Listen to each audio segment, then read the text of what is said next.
201ാമത്തെ question നോക്കാം. Which legal framework governs anti money laundering efforts in India? Option A, the Foreign Exchange Management Act 1999. Option B, the Prevention of Money Laundering Act 2002.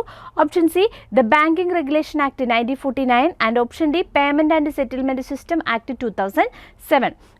201ാമത്തെ question answer the prevention of money laundering act 2002 ആണ്. Anti money laundering എന്ന് പറയുന്നത് കള്ളപ്പണം വെളുപ്പിക്കുന്നതുമായിട്ട് ബന്ധപ്പെട്ടുള്ള activities തടയുന്നതിന് വേണ്ടിയിട്ടും അത് identify ചെയ്യാനും അത് റിപ്പോർട്ട് ചെയ്യുന്നതുമായിട്ട് ബന്ധപ്പെട്ടിട്ടുള്ള കാര്യങ്ങൾ ഫ്രെയിംവർക്ക് ഏത് ആക്റ്റിലാണ് മെൻഷൻ ചെയ്തിട്ടുള്ളതെന്നാണ്.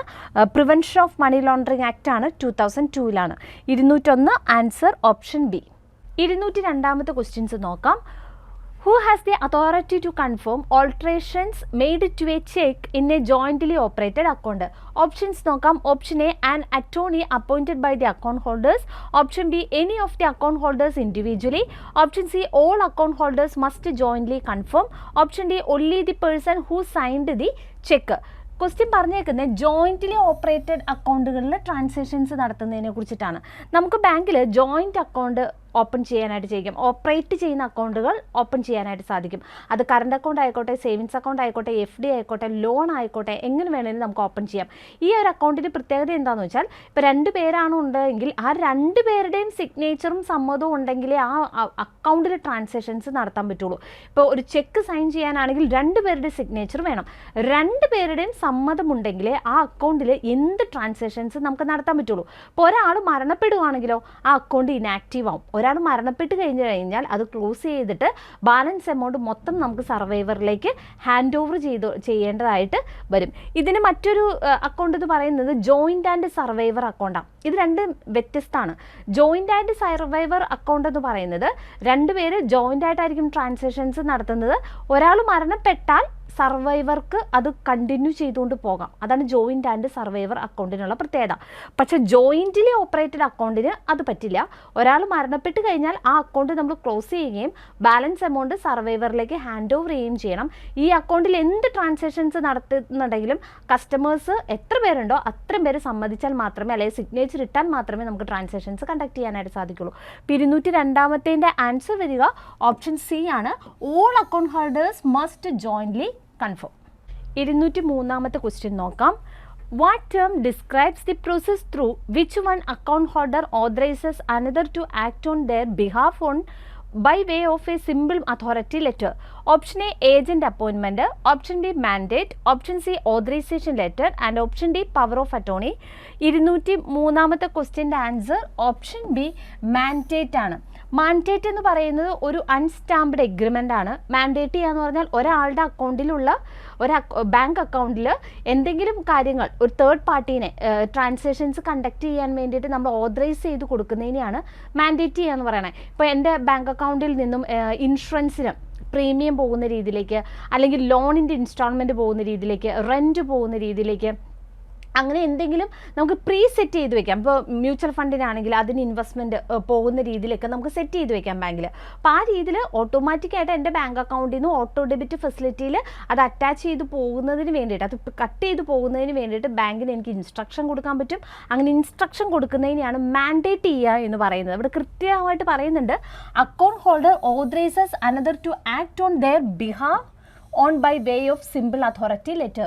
ഒരു ലെറ്റർ കൊടുത്തുകൊണ്ട്, ഒരു അതോറിറ്റി കൊടുത്തുകൊണ്ട്, അങ്ങനെ കട്ട് ചെയ്യാനുള്ള പെർമിഷൻ കൊടുത്തുകൊണ്ട് നമ്മൾ ഹാൻഡ് ഓവർ ചെയ്യുന്നതിനെയാണ് മാൻഡേറ്റ് എന്ന് പറയുക. ഇത് അൺസ്റ്റാമ്പ്ഡ് എഗ്രിമെൻ്റ് ആയിരിക്കും. അപ്പോൾ question number 203 answer option B.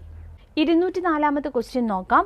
Which of the following actions of a minor is not correct? Option A, minor can nominate. Option B, minor can draw a cheque. Option C, minor can be a nominee. Option D, minor can endorse a cheque. 204ാമത്തെ ക്വസ്റ്റ്യൻ്റെ answer minor can nominate എന്നുള്ളതാണ്. മൈനർക്ക് ചെയ്യാൻ പറ്റാത്തൊരു കാര്യം. മൈനർക്ക് എന്ത് activity ആണെങ്കിലും ചെയ്യാം. ചെക്ക് സൈൻ ചെയ്യാൻ, ചെക്കിൽ നമുക്ക് ഒരു ഏജൻ്റ് എന്ന നിലയിൽ ചെക്ക് ഇഷ്യൂ ചെയ്യാനായിട്ട് സാധിക്കും, എൻഡോഴ്സ് ചെയ്യാനായിട്ട് സാധിക്കും. അതുപോലെ തന്നെ ബാക്കി bill of exchange, promissory note പോലുള്ള എല്ലാ ഇടപാടുകളിലും ഒരു പാർട്ടിയായിട്ട് ഇൻവോൾവ് ചെയ്യാനൊക്കെ ആയിട്ട് സാധിക്കും. പക്ഷേ എന്തെങ്കിലും ലീഗൽ ഇഷ്യൂസ് വന്നു കഴിഞ്ഞാൽ മൈനർ ഒഴികെ ബാക്കി എല്ലാവർക്കും അതിൽ ആ ഒരു കേസിൽ ചാർജ് വരും. മൈനർക്ക് അതിൽ എക്സംഷൻസ് ഉണ്ട്. മൈനറിന് എല്ലാ ആക്ടിവിറ്റിയിലും ചെയ്യാൻ സാധിക്കും, പക്ഷേ എക്സംഷൻസ് ഉണ്ട് എന്നുള്ളതാണ്. അപ്പോൾ മൈനറിന് ഒരു ഏജൻറ്റ്, ഇപ്പോൾ ഒരാളുടെ അക്കൗണ്ടിൽ ഒരു ഏജൻ്റ് എന്ന നിലയിൽ മൈനർക്ക് ആക്ട് ചെയ്യാം. ഒരാളുടെ ബാങ്ക് അക്കൗണ്ട് അയാൾക്ക് ഏജൻ്റ് എന്ന നിലയിൽ ഉപയോഗിക്കാനൊക്കെ ആയിട്ട് സാധിക്കും. പക്ഷെ മൈനറിന് നോമിനേറ്റ് ചെയ്യാനായിട്ട് സാധിക്കില്ല. അപ്പോൾ question number 204 answer option A ആണ്. മൈനറിന് നോമിനേറ്റ് ചെയ്യാനായിട്ട് സാധിക്കില്ല. ബാക്കി എല്ലാ ട്രാൻസാക്ഷൻസും ചെയ്യാം, റെസ്ട്രിക്ഷൻസ് ഉണ്ട് എന്നുള്ളൂ. മൈനറിന് 2025 ലേറ്റസ്റ്റ് ഒരു അമെൻമെൻറ്റ് പ്രകാരം മൈനറിന് അക്കൗണ്ട് ഓപ്പൺ ചെയ്യാനുള്ള പ്രായപരിധി നമ്മൾ 10 വയസ്സായിരുന്നു പഠിച്ചിരുന്നത്. ഇപ്പോൾ ലേറ്റസ്റ്റ് അമെൻമെൻറ്റ് പ്രകാരം ഏത് പ്രായക്കാർക്കും അറ്റ് എനി ഏജാണ്, ഏത് പ്രായത്തിലുള്ളവർക്കും മൈനർ അക്കൗണ്ട് ഓപ്പൺ ചെയ്യാനായിട്ട് സാധിക്കും. മൈനർ അക്കൗണ്ട് ഓപ്പൺ ചെയ്യുന്ന സമയത്ത് ഗാർഡിയൻ നിർബന്ധമാണ്. ഗാർഡിയൻ മദർ ആയിരിക്കും. മദറാണ് ഗാർഡിയനായിട്ട് ആക്ട് ചെയ്യുക. 10 വയസ്സ് വരെ ഗാർഡിയൻ നിർബന്ധമാണ്. 10 വയസ്സ് കഴിഞ്ഞാൽ മൈനർക്ക് ഇൻഡിപെൻഡൻ്റ് ആയിട്ട് ട്രാൻസാക്ഷൻസ് നടത്താം. ലേറ്റസ്റ്റ് അമെൻമെൻ്റ് ആണ്. 10 വയസ്സ് കഴിഞ്ഞാൽ ഇൻഡിപെൻഡൻ്റ് ആയിട്ട് നടത്താമെന്ന് പറഞ്ഞാൽ ഗാർഡിയൻ്റെ സപ്പോർട്ട് വേണ്ട. പക്ഷേ ഇൻഡിപെൻഡൻ്റ് ആയിട്ട് ട്രാൻസാക്ഷൻ നടത്തുന്നതിൽ റെസ്ട്രിക്ഷൻസ് ഉണ്ട് കേട്ടോ. ഇപ്പോൾ ATM വിഡ്രോവൽ ആണെങ്കിലും ഓൺലൈൻ ട്രാൻസാക്ഷൻസും കാര്യങ്ങളൊക്കെ കണ്ടക്ട് ചെയ്യാം. എല്ലാത്തിനും റെസ്ട്രിക്ഷൻസ് ഉണ്ട്. ബാങ്ക് പറയുന്ന റെസ്ട്രിക്ഷൻസിനുള്ളിൽ നിന്നുകൊണ്ട് ട്രാൻസാക്ഷൻ നടത്തണം. ചിലപ്പോൾ മന്ത്ലി ഒരു 250 രൂപയോ 500 രൂപയുടെയൊക്കെ ഒരു ഫെസിലിറ്റി ആയിരിക്കും അവർക്ക് കിട്ടുക. അപ്പോൾ ബാങ്കിൽ എന്താണോ റെസ്ട്രിക്ഷൻ പറയുന്നത് ആ റെസ്ട്രിക്ഷനിൽ നിന്നുകൊണ്ട് 10 വയസ്സ് കഴിയുമ്പോൾ മൈനർക്ക് ഇൻഡിപെൻഡൻ്റ് ആയിട്ട് ട്രാൻസാക്ഷൻസ് കണ്ടക്ട് ചെയ്യാനായിട്ട് സാധിക്കും. അപ്പോൾ question number 204 answer option A ആണ് ആൻസർ. അടുത്ത 205. As per the latest guidelines a savings or a current account is classified as inoperative or dormant if there are no transactions in the account for over a period of dash years. Option A 1 year, option B 5 years, option C 2 years and option D 3 years. Question number 205 answer option C 2 years ആണ് കറക്റ്റായിട്ടുള്ള answer. ഇവിടെ പറയുന്നത് savings അക്കൗണ്ടോ current അക്കൗണ്ടോ നമ്മൾ transactions ഒന്നും നടത്താണ്ട് 2 വർഷം continuous ആയിട്ട് ഒരു ട്രാൻസാക്ഷനും നമ്മൾ ബാങ്കിൽ നടത്തുന്നില്ല. അങ്ങനെ ഒരു ട്രാൻസാക്ഷനും നടത്താതിരുന്ന് കഴിഞ്ഞാൽ ഇൻട്രസ്റ്റ് ക്രെഡിറ്റ് ആവുന്നതോ അതിൽ നിന്നും അല്ല, ബാങ്ക് ചെയ്യുന്നതല്ല, നമ്മൾ കസ്റ്റമർ എന്ന സ്റ്റാറ്റസിൽ നിന്നുകൊണ്ട് നമ്മൾ ഒരു ട്രാൻസാക്ഷനും അതിൽ നടത്താതിരുന്നാൽ, കണ്ടിന്യൂസ് ആയിട്ട് 2 വർഷം നടത്താതിരുന്നാൽ നമ്മുടെ അക്കൗണ്ട് ഇൻഓപ്പറേറ്റീവോ അല്ലെങ്കിൽ ഡോർമനൻറ്റോ ആകുമെന്ന് പറയും. ഇൻഓപ്പറേറ്റീവ് അല്ല, ഡോർമനൻ്റ് ആവുക എന്ന് പറഞ്ഞാൽ പ്രവർത്തനരഹിതമാകും എന്നുള്ള അർത്ഥമാണ്. അപ്പോൾ 2 വർഷം കണ്ടിന്യൂസ് ആയിട്ട് ചെയ്യാതിരുന്നാലാണ്, ഒരു ട്രാൻസാക്ഷൻ നടത്താതിരുന്നാൽ നമ്മുടെ ബാങ്ക് അക്കൗണ്ട് ഇൻഓപ്പറേറ്റീവ് ഓർ ഡോർമനൻ്റ് എന്ന സ്റ്റേജിലേക്ക് പോകും. 205 ആൻസർ ഓപ്ഷൻ സി. 206 ക്വസ്റ്റ്യൻ നോക്കാം. Under which circumstances do a minor have the ability to endorse a negotiable instrument? Option A, minor can endorse but he or she is not liable. Option B, a minor cannot endorse at all. Option C, a minor can endorse only to transfer ownership. Option D, only if a guardian co-signs the endorsement. 206 answer വരിക option A ആണ്. Minor can endorse but he or she is not liable. മൈനർക്ക് endorse ചെയ്യാനായിട്ട് സാധിക്കും. എന്തെങ്കിലും legal issues വന്നു കഴിഞ്ഞാൽ minor ഒഴികെ ബാക്കി എല്ലാവരും അതിൽ ചാർജബിൾ ആയിരിക്കും. അപ്പോൾ 206 ആൻസർ ഓപ്ഷൻ എ ആണ്. 207. In case of cash credit account having credit to balance the banker customer relationship is that of. Option A creditor debtor, option B debtor creditor, option C pledgee and pledger, option D none of these ആണ്. Question പറഞ്ഞേക്കുന്നത് cash credit അക്കൗണ്ടിൽ credit balance ആണ്. അപ്പോൾ bank customer relation എന്താണെന്നാണ് question. Cash credit account എന്ന് പറയുന്നത് ലോണാണ്. ബാങ്കിൽ ലോൺ ആണ് എന്നുണ്ടെങ്കിൽ നമ്മുടെ റിലേഷൻ വരിക ക്രെഡിറ്റർ ആൻഡ് ഡെപ്റ്റർ ആണ്. ബാങ്ക് ക്രെഡിറ്ററും കസ്റ്റമർ ഡെപ്റ്ററും ആയിരിക്കും. ഡെപ്പോസിറ്റിൻ്റെ കേസാണെങ്കിൽ ബാങ്ക് ഡെപ്റ്ററും കസ്റ്റമർ ക്രെഡിറ്ററും, ലോണിൻ്റെ കേസാണെങ്കിൽ ബാങ്ക് ക്രെഡിറ്ററും കസ്റ്റമർ ഡെപ്റ്ററും ആയിരിക്കും. നിങ്ങളോട് ക്വസ്റ്റ്യൻ വന്നേക്കുന്നത് ക്യാഷ് ക്രെഡിറ്റ് അക്കൗണ്ടിൽ കേസിൽ ബാങ്ക് കസ്റ്റമർ തമ്മിലുള്ള റിലേഷൻ എന്താണെന്ന് ചോദിച്ചാൽ നിങ്ങളുടെ ആൻസർ ക്രെഡിറ്റർ ആൻഡ് ഡെപ്റ്റർ എന്നാണ്. പക്ഷേ ഇവിടെ പ്രത്യേകം പറഞ്ഞിട്ടുണ്ട് ക്രെഡിറ്റ് ബാലൻസ് ആണെന്ന് പറഞ്ഞിട്ടുണ്ട്. ഇത് റാങ്ക് മേക്കിംഗ് ആണ്, ഒരുപാട് കുട്ടികൾ തെറ്റിച്ചളയാൻ സാധ്യതയുള്ളതാണ്. ക്രെഡിറ്റ് ബാലൻസ് എന്ന് പറയുമ്പോൾ അവിടെ സഫീഷ്യൻറ്റ് എമൗണ്ട് എന്നാണ് അവിടെ കാണിക്കുക. കൂടുതൽ എമൗണ്ട് നമ്മൾ ഡെപ്പോസിറ്റ് ചെയ്തു എന്നുള്ളതാണ്. ആ ലോൺ ക്ലോസ് ചെയ്യുന്ന സമയത്ത് നമ്മൾ കൂടുതൽ എമൗണ്ട് ഇപ്പോൾ ബാങ്കിൻ്റെ ഭാഗത്തായി, അങ്ങനെയാണെന്നുണ്ടെങ്കിൽ ആ എക്സസ് ഫണ്ട് ബാങ്ക് നമുക്ക് തിരിച്ചു തരണം. ക്രെഡിറ്റ് ബാലൻസ് ആണ്, അപ്പോൾ എക്സസ് ഫണ്ട് നമുക്ക് തിരിച്ചു തരുന്ന കേസ് കേസിൽ ബാങ്കും കസ്റ്റമറും തമ്മിലുള്ള റിലേഷൻഷിപ്പ് എന്ന് പറയുമ്പോൾ ഡെപ്റ്റർ ആൻഡ് ക്രെഡിറ്റർ ആണ്. ഓപ്ഷൻ ബി ആണ് ആൻസർ വരിക. അപ്പോൾ question number 207 answer option B ആണ്. പ്രത്യേകം ശ്രദ്ധിക്കണം, cash credit account the relationship between banker and customer ആണ് എന്നുണ്ടെങ്കിൽ ആൻസർ വരിക ക്രെഡിറ്റർ ആൻഡ് ഡെപ്റ്റർ ആയിരിക്കും. ഇവിടെ ക്രെഡിറ്റ് ബാലൻസ് എന്ന് തന്നതുകൊണ്ട് മാത്രമാണ് നിങ്ങളുടെ ആൻസർ ഡെപ്റ്റർ ആൻഡ് ക്രെഡിറ്റർ ആയത്. 208ാമത്തെ ക്വസ്റ്റ്യൻ നോക്കാം. A check is defined under section dash of dash act. Option A, section 6 of RBI Act. Option B, section 6 of BR Act. Option C, section 6 of Negotiable Instrument Act. Option D, section 6 of Indian Contract Act. പറഞ്ഞിരിക്കുന്ന cheque define ചെയ്തിട്ടുള്ളത് option C section 6 of negotiable instrument act ആണ്. അതിൽ 6 subsection A എന്ന് പറയുന്നത് electronic form of a ചെക്കും 6B എന്ന് പറയുന്നത് truncate ചെക്കുമാണ്. 208 ആൻസർ ഓപ്ഷൻ സി. അടുത്ത 209ാമത്തെ ക്വസ്റ്റ്യൻ നോക്കാം. Bankers lien is different from ordinary lien as it is a. Option A general lien, option B implied pledge, option C A and B are correct, option D none of the above ആണ്. പറഞ്ഞിരിക്കുന്നത് bankers lien ആണ്. Bankers lien എന്ന് പറയുന്നത് different from ordinary lien ആണ്. As it is also known as general lien and implied pledge ആണ്. So answer option C A and B ആണ് correct ആണ് കേട്ടോ. ബാങ്കേഴ്സ് ലീൻ എന്ന് പറയുന്നത് ബാങ്കിൽ ഇംപ്ലിമെൻറ്റ് ചെയ്യപ്പെടുന്ന ലീനാണ്. അതിന് ജനറൽ ലീൻ എന്നും ഇംപ്ലൈഡ് പ്ലഡ്ജ് എന്നും മറ്റു പേരുകളുണ്ട്. 209 ആൻസർ ഓപ്ഷൻ സി. 210ാമത്തെ ക്വസ്റ്റ്യൻ നോക്കാം. A customer of the bank deposited with the bank certain securities like bonds for collection of interest. One of these loan accounts has become NPA. Can the bank exercise its right of lien? Option A, yes, as the account has become NPA and the debt is due. Option B, no, the bank cannot exercise right against securities. Option C, no, as securities have been received for a particular purpose and thus right of lien is not available. Option D, none of the above ആണ്. Question പറഞ്ഞിരിക്കുന്നത് ബാങ്കിൽ ഒരു customer security bond interest collect ചെയ്യുന്നതിന് വേണ്ടിയിട്ട് deposit ചെയ്തിട്ടുണ്ട്. ആ ബാങ്കിൽ തന്നെ ഈ കസ്റ്റമർക്ക് ഒരു ലോൺ ഉണ്ട്. ആ ലോൺ NPA ആയിട്ട് കിടക്കുകയാണ്. NPA എന്ന് പറഞ്ഞിട്ടുണ്ടെങ്കിൽ നമ്മൾ കുടിശ്ശിക തെറ്റി കിടക്കുകയാണ്. നമ്മൾ ഇൻട്രസ്റ്റോ കാര്യങ്ങളോ ഒന്നും അടയ്ക്കാണ്ട് അവിടെ NPA ആയിട്ടാണ് അത് കിടക്കുന്നത്. അപ്പോൾ അത് ബാങ്കിൽ ഇംപ്ലിമെൻറ്റ് ചെയ്യാൻ പറ്റുമോ എന്നുള്ളതാണ്. അതായത് ഈ ക്യാഷ് എടുത്തുകൊണ്ട് ഈ പറയുന്ന ബോണ്ടിൻ്റെ ഫണ്ട് എടുത്തുകൊണ്ട് ഈ പറയുന്ന ലോണിലേക്ക് കൺസിഡർ ചെയ്യാൻ പറ്റുമെന്നാണ്. അങ്ങനെ ഒന്നും ചെയ്യാൻ പറ്റില്ല.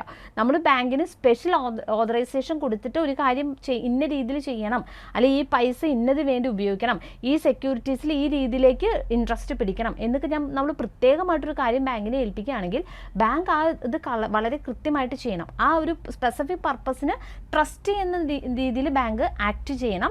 അതെടുത്തുകൊണ്ട് മറ്റു ലോണുകളോ കാര്യങ്ങളോ ബാധ്യതകളോ ക്ലിയർ ചെയ്യാനുള്ള റൈറ്റ് ബാങ്കിനില്ല. അപ്പോൾ ഇവിടെ ആൻസർ വരിക ഓപ്ഷൻ സി ആണ്. നോ, ആ securities have been received for a particular purpose and thus right of lien is not available. ബാങ്കിന് റൈറ്റ് ഓഫ് ലീൻ ഇംപ്ലിമെൻറ്റ് ചെയ്യാൻ പറ്റില്ല. ഇങ്ങനെ നമ്മൾ ഒരു ലോൺ ഈ പറയുന്ന ബോണ്ടിൻ്റെ ഇൻട്രസ്റ്റ് എടുത്തുകൊണ്ട് ലോൺ അടച്ച് തീർക്കാൻ പറ്റുമോ എന്നുള്ളതാണ്. ഒരിക്കലും അങ്ങനെ സാധിക്കില്ല. ആ പറഞ്ഞിരിക്കുന്ന കാര്യത്തിന് മാത്രമേ നമുക്ക് ആ എമൗണ്ട് ആ ഒരു ഫണ്ട് ഉപയോഗിക്കാനായിട്ട് സാധിക്കുള്ളൂ. അപ്പോൾ ഇവിടെ NPA ക്ലോസ് ചെയ്യുന്നതിന് വേണ്ടിയിട്ട് ബോണ്ടിൻ്റെ ഇൻട്രസ്റ്റ് എടുത്തുകൊണ്ട് ക്ലിയർ ചെയ്യാനായിട്ട് സാധിക്കില്ല. 210 ആൻസർ ഓപ്ഷൻ സി. 211ാമത്തെ ക്വസ്റ്റ്യൻ നോക്കാം. A draft is lost and the purchaser wants to stop payment of the draft. Option A, the request can be accepted. Option B, bank cannot stop payment since it is a promissory note. Option C, bank can accept the request under section 10 of Negotiable Instrument Act. Option D, none of the above.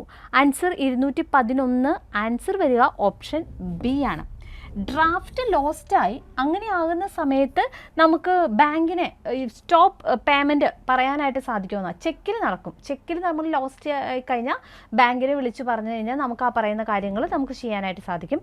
പക്ഷേ ഡ്രാഫ്റ്റിൽ ഈ പറയുന്ന stop payment പറയാനായിട്ട് സാധിക്കില്ല. കാരണം draft എന്ന് പറയുന്നത് പണം ബാങ്കിന് അടച്ച് നമ്മൾ എടുക്കുന്ന ഒന്നാണ് ഡ്രാഫ്റ്റ് എന്ന് പറയുക. അപ്പോൾ മുൻകൂർ നമ്മൾ പണം ഓൾറെഡി ബാങ്കിന് നമ്മൾ കൊടുത്തു കഴിഞ്ഞു.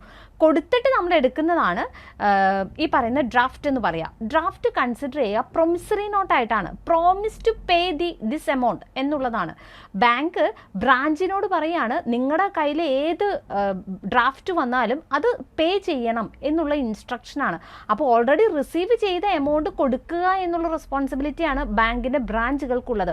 അതുകൊണ്ടാണ് അത് പ്രോമിസറി നോട്ടാണെന്ന് പറയുക. അത് പ്രോമിസറി നോട്ടാണ്, റിസീവ് ചെയ്ത എമൗണ്ട് കൊടുക്കുക എന്നുള്ളൊരു അർത്ഥത്തിലാണ്. അപ്പോൾ ഇതിന് എന്താണ് സൊല്യൂഷൻ എന്ന് പറഞ്ഞാൽ ഡ്യൂപ്ലിക്കേറ്റ് ഡി ഡി എടുക്കാം. ഡ്യൂപ്ലിക്കേറ്റ് ഡി ഡി എടുത്ത് നമുക്കത് കറക്റ്റ് എങ്ങനെയാണോ ഒറിജിനൽ ഉപയോഗിക്കുന്നത് അതേപോലെ തന്നെ ചെയ്യാനായിട്ട് സാധിക്കും. ഇവിടെ സ്റ്റോപ്പ് പേയ്മെൻറ്റ് പറയാനായിട്ട് സാധിക്കില്ല. ഇനി ഡ്യൂപ്ലിക്കേറ്റ് ഡി ഡിയും ഒറിജിനൽ ഡി ഡിയും ഒരുമിച്ച് ബാങ്കിൽ കൊണ്ടുപോയി ഞാൻ സറണ്ടർ ചെയ്ത് കഴിഞ്ഞാൽ ഒറിജിനൽ ഡി ഡി വാലിഡ് അല്ല, ഡ്യൂപ്ലിക്കേറ്റ് ഡി ഡി ആയിരിക്കും വാലിഡ് ആയിരിക്കുക. അപ്പോൾ ഒറിജിനൽ ഡ്യൂപ്ലിക്കേറ്റും കൊടുത്തു കഴിഞ്ഞാൽ ഡ്യൂപ്ലിക്കേറ്റ് ആണ് വാലിഡ് ആവുക. ഡി ഡി ഒരു കാരണവശാലും നമുക്ക് അത് സ്റ്റോപ്പ് ചെയ്യാനായിട്ട് സാധിക്കില്ല. അപ്പോൾ 211 ആൻസർ ഓപ്ഷൻ ബി ആണ് ആൻസർ. 212ാമത്തെ ക്വസ്റ്റ്യൻ നോക്കാം. Mister A is adjudged as insolvent. He maintains the following accounts in your bank. You will stop operations of option A B C brothers, a partnership firm with the ABC as partners. Option B, ABC Private Limited Company with the ABC as directors. Option C, ABC Trust with the ABC as trustees. Option D, operation will be stopped in all the 3 accounts. നമ്മളോട് question പറഞ്ഞേക്കുന്നത് A ഇൻസോൾവൻ്റ് ആയി, mister A ഇൻസോൾവൻ്റ് ആണ്. അപ്പോൾ ഇയാളുമായിട്ട് ബന്ധപ്പെട്ടിട്ടുള്ള ഇനിയൊരു അക്കൗണ്ടുകളിൽ transactions ഒന്നും നടക്കില്ല, നമ്മളത് സ്റ്റോപ്പ് ചെയ്യണം. ഇപ്പോൾ ABC ബ്രദേഴ്സിൽ എന്ന് പറഞ്ഞ ഒരു പാർട്ട്ണർഷിപ്പ് ഫേമിൽ എ മെമ്പറാണ്. അപ്പോൾ ഇൻസോൾവൻ്റ് ആയിക്കഴിഞ്ഞാൽ അയാളെ ആ ഒരു പാർട്ട്ണർഷിപ്പ് ഫേമിൽ നിന്ന് പുറത്താക്കണം. അപ്പോൾ ആ ഒരു എഗ്രിമെൻറ്റ് അവരുടെ പാർട്ട്ണർഷിപ്പ് ഫേമിൽ നിന്നും അയാളെ മാറ്റിക്കൊണ്ട് പിന്നീട് നടക്കുന്ന ട്രാൻസാക്ഷനിൽ ബിയും സിയും മാത്രമായിരിക്കും അതിൽ ഉൾപ്പെടാനായിട്ട് പറ്റുള്ളൂ.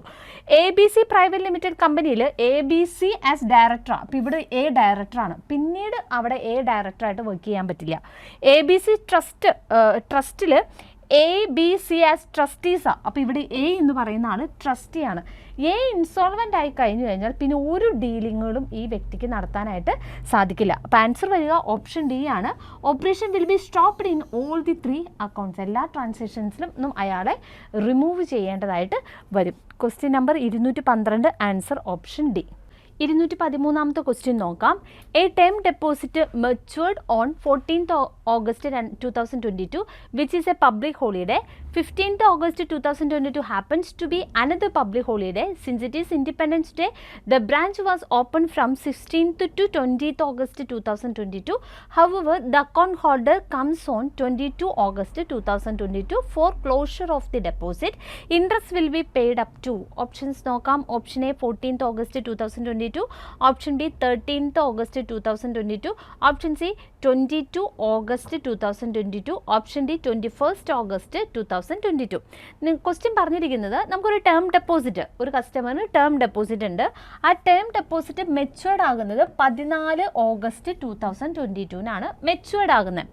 അതിനുശേഷം അന്നൊരു പബ്ലിക് ഹോളിഡേ ആണ്, അതിൻ്റെ പിറ്റേ ദിവസവും പബ്ലിക് ഹോളിഡേ ആണ്. പിന്നെ ബാങ്ക് വർക്കിംഗ് എന്ന് പറയുന്നത് 16 മുതൽ 20 വരെയാണ്. പക്ഷെ കസ്റ്റമർ ഈ ഡെപ്പോസിറ്റ് ക്ലോസ് ചെയ്യാൻ വേണ്ടിയിട്ട്, ഈ അക്കൗണ്ട് ക്ലോസ് ചെയ്യുന്നതിന് വേണ്ടിയിട്ട്, റിന്യൂ ചെയ്യാനോ ക്ലോസ് ചെയ്യുന്നതിനൊക്കെ വേണ്ടി ബാങ്കിൽ ചെല്ലുന്നത് 22/8/2022 ചെല്ലുന്നത്. അപ്പോൾ എങ്ങനെയാണ് ഇൻട്രസ്റ്റ് ചാർജ് ചെയ്യുന്നത്, അന്ന് വരെയുള്ള ഇൻട്രസ്റ്റ് കിട്ടുമോ, എത്ര നാൾ വരെയുള്ള ഇൻട്രസ്റ്റ് ആണ് അതിൽ കമ്പ്യൂട്ട് ചെയ്യുക എന്നുള്ളതാണ് നമ്മളോട് ക്വസ്റ്റ്യൻ ചോദിച്ചേക്കണേ. എഫ് ഡി മെച്യൂർ ആകുന്നത് എന്നാണോ അന്ന് വരെ മാത്രമേ എഫ് ഡിക്ക് ചാർജബിൾ ആകുന്ന ഇൻട്രസ്റ്റ് അതിലേക്ക് ചാർജ് ചെയ്യുള്ളൂ. അതായത് ഇൻട്രസ്റ്റ് ഈ പറഞ്ഞ എഫ് ഡി മെച്യൂർ ആകുന്നത് 14/8/2022 അന്ന് വരെയുള്ള ഇൻട്രസ്റ്റ്, എഫ് ഡിയുടെ ഇൻട്രസ്റ്റ് ആയിരിക്കും അതിൽ ചാർജ് ചെയ്യുക. നമ്മൾ എപ്പോൾ പോകുന്നു എന്നുള്ളതിലല്ല, എത്ര നാളിലാണത് എന്നാണത് മെച്യൂർഡ് ആകുന്നത് എന്ന് നോക്കിയിട്ടാണ് ഇതിൻ്റെ ഇൻട്രസ്റ്റ് എല്ലാം കാൽക്കുലേറ്റ് ചെയ്ത് വരിക. അപ്പോൾ ആൻസർ വരിക ഓപ്ഷൻ എ 14th August 2022 വരെ ആയിരിക്കും അതിൽ ഇൻട്രസ്റ്റ് ചാർജ് ചെയ്യുക. അതിപ്പോൾ എപ്പോൾ പോയാലും, ഇപ്പോൾ 22-ാം തീയതി പോയാലും അതെപ്പോൾ ചെന്നാലും നമുക്ക് എഫ് ഡിയുടെ ഇൻട്രസ്റ്റ് കസ്റ്റമർ കൈ കിട്ടുക 14/8/2022 വരെയുള്ള ഇൻട്രസ്റ്റ് ആയിരിക്കും കിട്ടുക. അപ്പോൾ 213 ആൻസർ ഓപ്ഷൻ എ ആണ് correct answer. 214 spend now and pay later is the principle adopted in. Option A debit card, option B smart card, option C credit card, option D charge card. Spend now and pay later എന്ന് പറയുന്നത് option C credit കാർഡാണ്. ഇനി നിങ്ങളുടെ ക്വസ്റ്റ്യനിൽ spend now and pay now എന്നാണെങ്കിൽ നിങ്ങളുടെ answer വരിക debit കാർഡായിരിക്കും. Spend now pay later credit കാർഡും സ്പെൻഡ് നൗ പേ നൗ എന്ന് പറയുന്നത് ഡെബിറ്റ് കാർഡുമായിരിക്കും. Question number 214 answer option C. 215ാമത്തെ ക്വസ്റ്റ്യൻ നോക്കാം. Which of the following is not eligible for classification under priority sector lending? Options നോക്കാം. Option A loans to food processing unit, option B loans to regional rural banks, option C loans to micro enterprises and option D loans for agri infrastructure. Answer option B loans to regional rural banks ആണ്. Priority sector ലെൻഡിങ്ങിൽ regional rural ബാങ്ക്സിന് provide ചെയ്യുന്ന ലോണുകൾ ഉൾപ്പെടില്ല. അപ്പോൾ 215 answer option B ആണ്. 216ാമത്തെ question നോക്കാം. The brand name of the issuer bank is not mentioned in a credit card. Such a card is called. Option A co branded card, option B white level card, option C counterfeit card and option D hot card. Answer option A co branded കാർഡാണ്. Co branded card എന്ന് പറഞ്ഞാൽ ഒരു ബാങ്കിന് ഒപ്പം തന്നെ ഒരു retail shop, ഒരു retail owner കൂടി ചേർന്ന് നിന്നുകൊണ്ട് പാർട്ട്ണർഷിപ്പിൽ ഇഷ്യൂ ചെയ്യുന്ന കാർഡ്സിനെയാണ് കോ ബ്രാൻഡഡ് കാർഡ് എന്ന് പറയാം. കോ ബ്രാൻഡഡ് കാർഡ് എന്ന് പറയുന്നതിൽ ഇഷ്യൂവർ ബാങ്കിൻ്റെ, ഏത് ബാങ്കാണ് ഇഷ്യൂ ചെയ്യുന്നത് ആ ബാങ്കിൻ്റെ പേര് ഉണ്ടാവില്ല, ആ റീറ്റെയിൽ ഷോപ്പിൻ്റെ പേരിലായിരിക്കും, ബ്രാൻഡിലായിരിക്കും ആ കാർഡ് നമ്മൾ ഇഷ്യൂ ചെയ്യുക. ആ റീറ്റെയിൽ ഷോപ്പ് കൂടുതൽ കസ്റ്റമേഴ്സിനെ അട്രാക്റ്റ് ചെയ്യുന്നതിന് വേണ്ടിയിട്ടാണ് ഈ രീതിയിൽ ക്രെഡിറ്റ് കാർഡ് ഓഫർ ചെയ്യുക. ഇപ്പോൾ ക്രെഡിറ്റ് കാർഡിലൂടെ loyalty points, reward points, cash back പോലുള്ള ഒരുപാട് ഫെസിലിറ്റീസ് കസ്റ്റമേഴ്സിന് ഓഫർ ചെയ്തുകൊണ്ട് ബിസിനസ്സിന് വരുമാനം ഇൻക്രീസ് ചെയ്യുന്നതിന് വേണ്ടിയിട്ട് ഇഷ്യൂ ചെയ്യുന്ന കാർഡാണ്, ഇഷ്യൂ ചെയ്യുന്ന ക്രെഡിറ്റ് കാർഡാണ് കോ ബ്രാൻഡഡ് കാർഡ് എന്ന് പറയാം.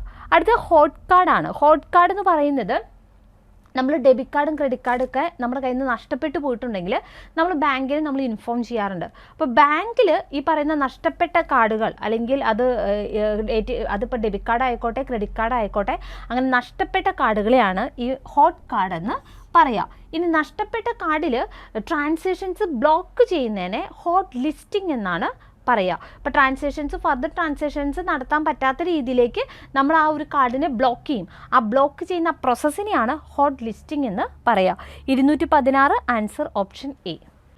217ാമത്തെ question. Full form of PMFBY is? Option A Pradhan Mantri Fasal Bima Yojana, option B Pradhan Mantri fertilisers subsidy Yojana, option C priority market fertiliser Bima Yojana, option D none of these. 217 answer option A Pradhan Mantri Fasal Bhima യോജനയാണ്. Introduce ചെയ്തിട്ടുള്ളത് 2016ലാണ്. ഫസൽ ഭീമ യോജന എന്ന് പറയുന്നത് ഫാർമേഴ്സിന് protection നൽകുന്ന രീതിയിൽ അവരുടെ ക്രോപ്പിന് natural calamities കൊണ്ട് അവരുടെ ക്രോപ്പുകൾക്ക് എന്തെങ്കിലും നാശനഷ്ടം സംഭവിച്ചിട്ടുണ്ടെങ്കിൽ അവരുടെ ഫാർമേഴ്സിന് പ്രൊട്ടക്ഷൻ നൽകുന്നതിന് വേണ്ടിയിട്ടുള്ള പദ്ധതിയാണ് പ്രധാനമന്ത്രി ഫസൽ ഭീമ യോജന എന്ന് പറയുന്നത്. 2016ലാണ് ലോഞ്ച് ചെയ്തിട്ടുള്ളത്. അപ്പോൾ 217 ആൻസർ ഓപ്ഷൻ എ. 218ാമത്തെ ക്വസ്റ്റ്യൻ നോക്കാം. In ATM PIN, the letter P stands for option A permanent, option B personal, option C prominent, option D public. ATMൽ പിൻ എന്ന് പറയുന്നത് പേഴ്സണൽ ഐഡൻറ്റിഫിക്കേഷൻ നമ്പറാണ്. P stands for option B personal. 218 answer option B ആണ്. Personal identification number ATMൻ്റെ full form automated teller machine ആണ്. PIN number എത്ര digit ആണ് എന്ന് ചോദിച്ചാൽ 4 to 6 ഡിജിറ്റ് ആണ്. 4 എന്ന് പറയുന്നത് ATM ട്രാൻസാക്ഷൻസ് കണ്ടക്ട് ചെയ്യുന്ന സമയത്തും 6 എന്ന് പറയുന്നത് ഈ ഓൺലൈൻ ട്രാൻസാക്ഷൻസ് കണ്ടക്ട് ചെയ്യുന്ന സമയത്ത് ഉപയോഗിക്കുന്നതാണ്. അപ്പോൾ 4 to 6 ആണ് ഡിജിറ്റ് ചോദിച്ചു കഴിഞ്ഞാൽ. ഇനി ഈ പേഴ്സണൽ ഐഡൻറ്റിഫിക്കേഷൻ നമ്പർ അല്ലെങ്കിൽ പിൻ നമ്പർ എവിടെ സൂക്ഷിക്കണം എന്ന് ചോദിച്ചാൽ മെമ്മറിയിൽ സൂക്ഷിക്കണം എന്നാണ് ആൻസർ വരിക കേട്ടോ. 218 ആൻസർ ഓപ്ഷൻ ബി. അടുത്ത 219. Which of the following is correct on maintaining the cash reserve ratio with RBI? Options നോക്കാം. Option A reduction in CRR increase the liquidity position of banks in India, option B increase in CRR increase the liquidity position of banks in India, option C increase in CRR does not affect the liquidity position, option D decrease in CRR does not affect the liquidity. ഇവിടെ പറഞ്ഞിരിക്കുന്നത് cash reserve ratio, RBIയിൽ cash reserve ratio ആണ്. Cash reserve ratio define ചെയ്തിട്ടുള്ള section 42 ആണ്. RBI ആക്റ്റിലാണ് define ചെയ്തിട്ടുള്ളത്. ഇത് scheduled ബാങ്കുകാർ മെയിൻറ്റെയിൻ ചെയ്യുന്നതാണ്. BR ആക്ട് അനുസരിച്ചിട്ടാണ് നമ്മൾ റിസർവ് മെയിൻറ്റെയിൻ ചെയ്യേണ്ടത് എന്നുണ്ടെങ്കിൽ അത് സെക്ഷൻ 18 ഡിഫൈൻ ചെയ്തിട്ടുള്ളത്. ഇനി കറക്റ്റായുള്ള ക്യാഷ് റിസർവ് റേഷ്യോ എന്ന് പറയുന്നത് ഓപ്ഷൻ എ ആണ് കറക്റ്റ് കേട്ടോ. Reduction in CRR increase the liquidity position of the bank in India. CRR എന്ന് പറയുന്നത് RBI മെയിൻറ്റെയിൻ ചെയ്യപ്പെടുന്ന റിസർവാണ്. CRR RBI മെയിൻറ്റെയിൻ ചെയ്യുന്നത് കുറച്ച് റിസർവ് നമ്മൾ മെയിൻറ്റെയിൻ ചെയ്താൽ മതിയെങ്കിൽ ബാക്കിയുള്ള ഫുൾ എമൗണ്ടും ബാങ്കിൽ ലിക്വിഡിറ്റി ഇൻക്രീസ് ചെയ്യാണ്. ബാക്കിയുള്ള എമൗണ്ട് ബാങ്കിൽ ലിക്വിഡിറ്റിനെയാണ് സൂചിപ്പിക്കുന്നത്. അപ്പോൾ 219 ആൻസർ ഓപ്ഷൻ എ ആണ് കറക്റ്റ് ആൻസർ. 220ാമത്തെ ക്വസ്റ്റ്യൻ നോക്കാം. RuPay card was launched in the year. Option A 2013, option B 2012, option C 2016, option D 2014. 220 answer option B 2012 ആണ് കറക്റ്റായുള്ള ആൻസർ. റുപ്പേ കാർഡ് ഇൻട്രൊഡ്യൂസ് ചെയ്യുന്നത് 2012 നേഷന് വേണ്ടി സമർപ്പിക്കപ്പെടുന്ന പ്രണവ് മുഖർജി രാഷ്ട്രപതി ഭവനിൽ വെച്ചിട്ടാണ് നേഷന് വേണ്ടി സമർപ്പിക്കുന്നത്. അത് 2014 ആരാണ് ഇൻട്രൊഡ്യൂസ് ചെയ്തതെന്ന് വെച്ചാൽ NPCA ആണ് ഇൻട്രൊഡ്യൂസ് ചെയ്തിട്ടുള്ളത്. റുപ്പേ കാർഡ് എന്ന് പറയുന്നത് റുപ്പി പേയ്മെൻറ്റ് എന്ന 2 വാക്കുകൾ കമ്പൈൻ ചെയ്തുകൊണ്ടാണ് റുപ്പേ കാർഡ് എന്ന് ഇൻട്രൊഡ്യൂസ് ചെയ്തിട്ടുള്ളത്. റുപ്പേ കാർഡ് കോസ്റ്റ് എഫക്റ്റീവായിട്ട് നമ്മൾ ഇൻട്രൊഡ്യൂസ് ചെയ്തിട്ടുള്ള RBIയുടെ വിഷൻ ആണ് ഈ പറയുന്ന ഡൊമസ്റ്റിക് കാർഡ്. നമുക്ക് സ്വന്തമായിട്ട് കോസ്റ്റ് എഫക്റ്റീവായിട്ട് ഒരു കാർഡ് ഇന്ത്യക്ക് സ്വന്തമായിട്ട് വേണമെന്നുള്ള വിഷനിൽ ഫോം ചെയ്തിട്ടുള്ള കാർഡാണ് റുപ്പേ കാർഡ് എന്ന് പറയുന്നത്. 220 ആൻസർ ഓപ്ഷൻ ബി ആണ്. 221 the liability of a guarantor is. Option A collateral, option B joint and the several, option D co extensive, option D secondary. 221 answer option C co extensive ആണ് answer. 222ാമത്തെ question നോക്കാം. If a bill or promissory note matures for payment on public holiday declared under section 25 of the NI act it becomes payable on. Options നോക്കാം. Option A next succeeding business day, option B next preceding day, option C next preceding business day, option D third working day. 222 answer വരിക option C next preceding business day ആണ്. ക്വസ്റ്റ്യനിൽ പറഞ്ഞേക്കുന്ന ഇതാണ്, ഒരു ബില്ലോ ഒരു promissory നോട്ടോ അതിൻ്റെ payment വരുന്നത് ഒരു പബ്ലിക് ഹോളിഡേ ആണ്. നമുക്ക് ഫെമിലിയർ ആയിട്ടുള്ള ഒരു പബ്ലിക് ഹോളിഡേ ആണ്. നമുക്കറിയാം ഇന്ന ഡേറ്റിൽ അത് ഹോളിഡേ ആണെന്ന് നമുക്കറിയാമെങ്കിൽ തലേ ദിവസം നമ്മളത് പേ ചെയ്യണം എന്ന് വെച്ചാൽ പ്രീവിയസ് വർക്കിംഗ് ഡേ നമ്മൾ പേയ്മെൻറ്റ് ചെയ്യണം. അതാണ് തിയറി വരിക. ഇവിടെ കറക്റ്റ് ആൻസർ എന്ന് പറയുന്നത് നെക്സ്റ്റ് പ്രിസീഡിംഗ് ബിസിനസ് ഡേ ആണ്. നെക്സ്റ്റ് പ്രിസീഡിംഗ് ഡേ ഉണ്ട്, നെക്സ്റ്റ് പ്രിസീഡിംഗ് ബിസിനസ് ഡേ ഉണ്ട്. നമുക്ക് ഇപ്പോഴത്തെ ബാങ്കിങ്ങിൽ വരുന്ന ഒരു ട്രെൻഡ്, ഒരു ക്വസ്റ്റിനിൽ തന്നെ 2 ആൻസർ ഉണ്ടാവും. നെക്സ്റ്റ് പ്രിസീഡിംഗ് ഡേ ശരിയാണ്, പക്ഷേ കുറച്ചും കൂടി ആക്യുറേറ്റ് ആയിട്ടുള്ള ആൻസർ ഏതാണ്? നെക്സ്റ്റ് പ്രിസീഡിംഗ് വർക്കിംഗ് ഡേ അല്ലെങ്കിൽ ബിസിനസ് ഡേ എന്ന് പറയുന്നത് കുറച്ചുകൂടി പവർഫുൾ ആൻസറാണ്. അതുകൊണ്ട് നെക്സ്റ്റ് പ്രിസീഡിംഗ് ബിസിനസ് ഡേ ആയിരിക്കും ആൻസർ. ഇനി പെട്ടെന്നൊരു ദിവസം ഗവൺമെൻറ് ഡിക്ലെയർ ചെയ്യുകയാണ്, നാളെ അവധിയാണ് എന്ന് പെട്ടെന്നൊരു ദിവസം ഡിക്ലെയർ ചെയ്തു. അപ്പോൾ നമുക്കത് മുൻകൂട്ടി അറിയാൻ പറ്റില്ല. അങ്ങനെയാണെങ്കിൽ അതിൻ്റെ പേയ്മെൻറ്റ് നെക്സ്റ്റ് വർക്കിംഗ് ഡേ നമ്മൾ പേയ്മെൻറ്റ് കൊടുത്താൽ മതി. അപ്പോൾ 222 ആൻസർ വരിക ഓപ്ഷൻ സി ആണ് answer. 223 which of the following type of banks not permitted to provide a credit? Option A payment bank, option B small finance bank, option C virtual bank, option D shell banks. 223 answer option A payment ബാങ്കാണ്. Financial ഇൻക്ലൂഷൻ്റെ ഭാഗമായിട്ട് സാധാരണക്കാരിലേക്ക് banking സൗകര്യം എത്തിക്കുന്നതിന് വേണ്ടി payments നടത്തുന്നതിന് വേണ്ടിയിട്ട് നമ്മൾ ഇൻട്രൊഡ്യൂസ് ചെയ്തിട്ടുള്ള ബാങ്കുകളാണ് പേയ്മെൻറ്റ് ബാങ്ക്. അപ്പോൾ പേയ്മെൻറ്റ് ബാങ്കുകളുടെ ക്രെഡിറ്റ് കാർഡ്, ലോൺ പോലുള്ള ഒരു ഫെസിലിറ്റീസും നമ്മൾ പ്രൊവൈഡ് ചെയ്യുന്നില്ല. ഇപ്പോൾ 223 ആൻസർ ഓപ്ഷൻ എ. 224ാമത്തെ question which is not a pillar in Basel 2 norms? Option A minimum capital requirement, option B supervisory review process, option C prudential norms, option D market discipline. Answer option C prudential norms ആണ് കറക്റ്റായിട്ടുള്ള answer. ബാക്കിയെല്ലാം ബേസിൽ 2 നോംസിൻ്റെ പില്ലേഴ്സാണ്. Prudential norms എന്ന് പറയുന്നത് basic ആയിട്ടുള്ള guide ലൈൻസും നോംസും ആണ്. ഈ ബാങ്കുകൾ അല്ലെങ്കിൽ ഫിനാൻഷ്യൽ ഇൻസ്റ്റിറ്റ്യൂഷൻസ് സ്റ്റേബിളായിട്ട് പെർഫോം ചെയ്യുന്നതിന് വേണ്ടിയിട്ടുള്ള ബേസിക് നോംസും ഗൈഡ് ലൈൻസും RBI ഇഷ്യൂ ചെയ്യുന്നതാണ് ഈ പ്രുഡൻഷ്യൽ നോംസ് എന്ന് പറയുക. Question number 224 answer option C. 225 which of the following is not a liability product under retail banking? Option A savings bank deposits, option B current account, option C term deposit, option D safe deposit lockers. 225 answer option D safe deposit lockers ആണ്.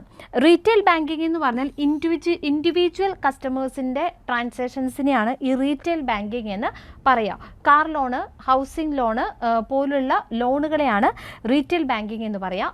Wholesale ബാങ്കിങ്ങിനെ compare ചെയ്യുകയാണെങ്കിൽ retail ബാങ്കിങ്ങിൽ mass ആക്ടിവിറ്റിയാണ്. ഇവിടെ കൺസെപ്റ്റിൽ പറയുന്നത് retail ബാങ്കിങ്ങിൻ്റെ liability product അല്ലാത്തത് സേഫ് ഡെപ്പോസിറ്റ് ലോക്കറാണ്. Question number 225 answer option D.